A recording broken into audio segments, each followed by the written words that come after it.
The family of Kevin Omar Mohammed, silent after his sentencing. And he's come to realize that and regrets it, and accordingly has pleaded guilty to this charge. An agreed statement of facts between the Crown and defense outlines that Mohammed traveled to Syria in 2014, intending to join an al-Qaeda-affiliated terrorist group.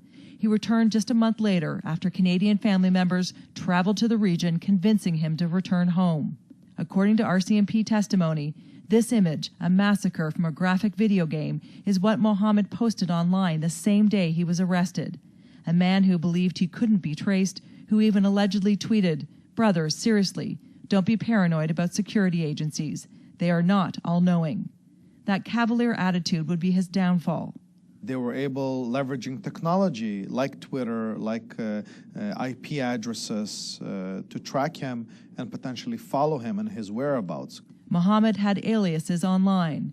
Although not part of the agreed statement of facts at sentencing, at his bail hearing, RCMP alleged that he used an alias as he wrote about the security at the Royal Military College in Kingston. Loads of students dressed in military uniform. They're probably unarmed. If you're then looking at military targets, you're going to look at targets that aren't overly hardened. Facilities that aren't too heavily guarded become appealing. Also alleged by RCMP at the bail hearing, that message made its way to an infamous attack planner named Brayad Khan. Those that spilled the blood. RCMP, along with the FBI, tracked messages to an IP address in Whitby, to his house and a coffee shop. But just as police were closing in 2016, Mohammed went dark online, only to resurface in the wake of the terrorist attack at the Brussels airport in March of that year, when RCMP say he tweeted an image of travelers being gunned down. RCMP traced the post to the University of Waterloo and arrested him.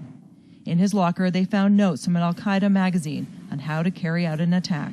The Crown hopes a 4.5-year sentence and Mohammed's agreement to participate in de-radicalization will protect the public. There's a 3-year probationary term attached to it, which has onerous conditions that will ensure that Mr. Mohammed reintegrates into society and rehabilitates himself. Alison Vushnik, Global News, Toronto.